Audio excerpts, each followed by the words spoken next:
with the Hall of Famer himself and John McClain with Craig Smoke, Paul Catalina, David Smoke, 365 Sports. John, thank you very much for your time.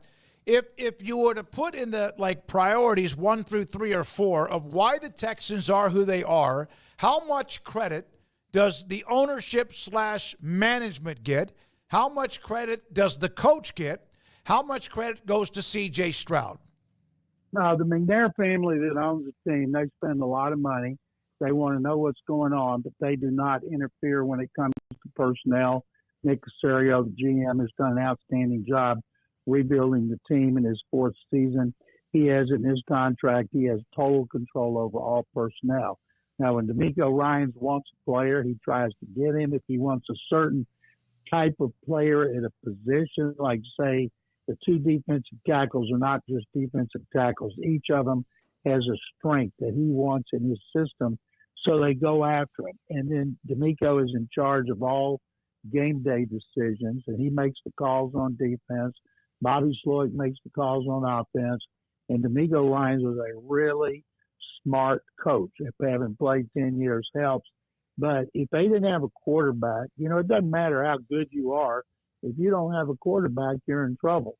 And they got lucky to get one last year, and they're got the second best record in the AFC, Kansas City. And they're going to New England to face rookie quarterback Drake May making his first start. So it starts at the top with ownership staying out of it, but providing the resources, and then a general manager working hand in hand with the head coach to get him the best possible players. And then the owners spend a lot of money on assistant coaches too. So they got it going on right now, even though they've yet to play their way they're capable for a full game.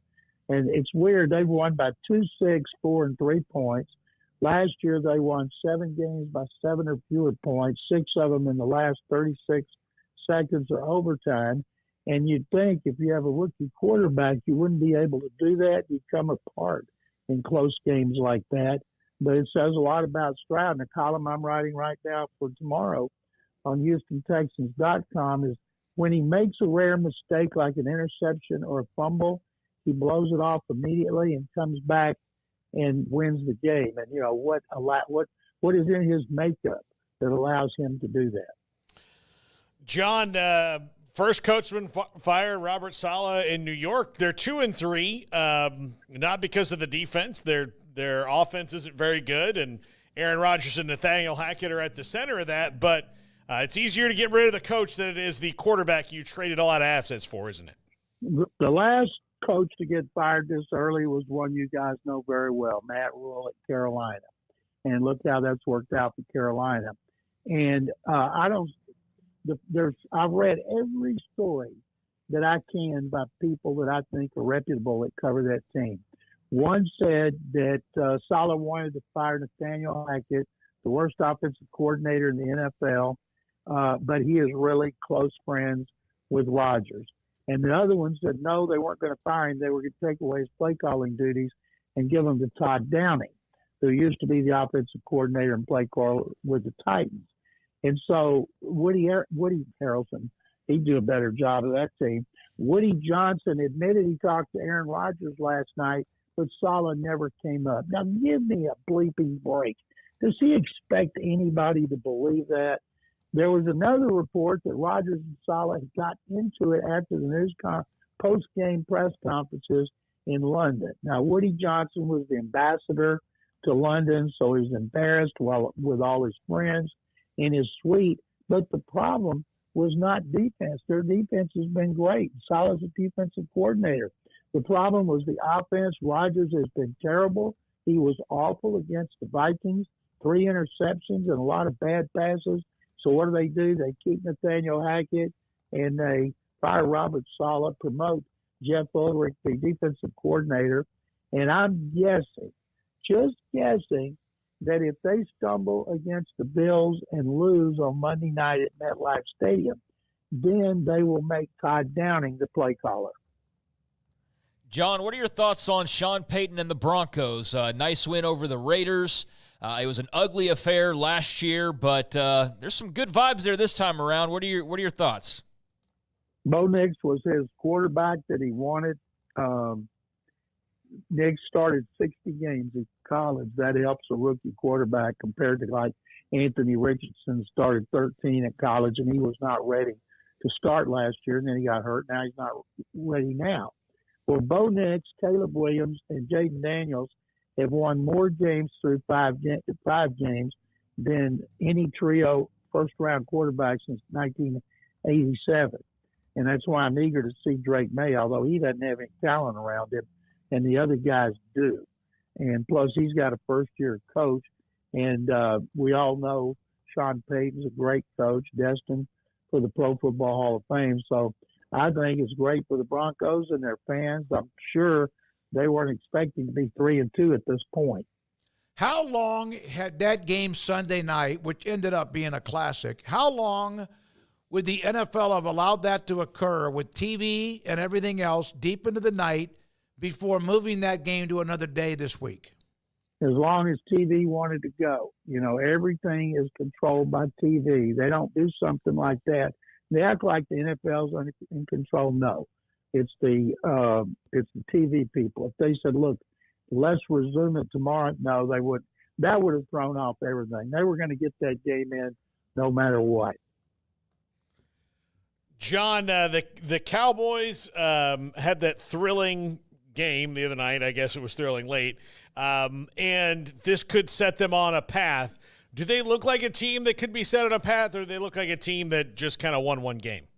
They won the game. Dak Prescott overcame the turnovers, and he threw the winning touchdown pass, and he should get credit for that. The announcers were going crazy about Rico Dowdle. And one time I heard, I can't remember if it was Joe Buck or Aikman said, he's having a fantastic game, and I looked up and he had 63 yards. And I'm saying, is that how far the Cowboys have fallen? 63 yards is fantastic. Fact is, they did run the ball better. And I would guess they're still in the market before the trading deadline, first Tuesday of November, that they would still be in the market, look for a running back. Kareem Hunt came off the street in Kansas City, played one game, then had a 100-yard game. So there's backs out there if you can find them, coach them, and have the system for them. And so what this does, it keeps the Cowboys one game behind the Commanders, and they still get Washington. I'm not sold on Washington, David. Maybe you are, but it's early in the season. We got to see more of them when they start going up against Pittsburgh and Philadelphia. Philadelphia, Dallas, and all the experience they have. But it's a great story. In the NFC East, it's a great story, period. Jaden Daniels be the MVP of the league and the offensive rookie of the league. If it ended right now and everybody took a vote, I think it's great when the storied franchises do well, like Detroit. Now, Washington, the problem is I don't think we have the Commanders on another nationally televised game. Yeah, it's hard not to get too excited, John, because it's like getting a cold bottle of water after walking in the desert for a few years, but at the same time, you can't drink it all at once. You get sick. So it's been fun, but definitely very early still. I wanted to get some clarification from you. I know there's a lot of talk right now on the Chiefs and a nice win by them last night, but with Rashee Rice, the injury, and then perhaps a looming suspension, I've seen some of the talk of he could serve a suspension while out on injury. How does all that work, and how could it potentially work in regards to the NFL handling that whole situation? That's not going to happen. He all along, everybody thought he'd be suspended next year. When somebody is accused of beating up a woman, the NFL does not wait to see how it plays out. They will go after him right now. But you see Rashee Rice, who put people's lives at danger, admitted it, was caught on camera, and people are like, my God, what else do you need? And they say, well, they want to let it play out. They can't drop the charges in Dallas because it's all on tape, no matter how much the Chiefs will help him pay for the best attorneys possible. So I fully expect him to be suspended next year, and I hope they wait till he's 100% and he was going to play, because he deserves to get suspended and lose money after what he did. John, I hope that your wife is not listening to this segment after what you said about the Washington Commanders, because you would be given the silent treatment the rest of the night. I think people that are Commanders fans have been bitten enough by that organization to know you got to keep your fingers crossed and you hope that it can continue, and maybe it will. But 5 days doesn't tell. The 5 games doesn't tell the tale. Right now, what you know is you got a great young quarterback like the Texans knew last year with C.J. Stroud. Dan Quinn's been to the Super Bowl as a head coach. Cliff Kingsbury will use this to get another head coaching job probably after next season. And so everything's looking up. And the fact that Dallas and Philadelphia are not as good as they have been in recent years, nobody's going to run away with that division unless it's the Commanders. Hey, John, we appreciate it. Thank you, sir. Thank you, guys. Sick'em. Yeah, that's John Sick'em McClain, Bears. Hall of Fame columnist with us on Tuesdays in the 5 o'clock hour.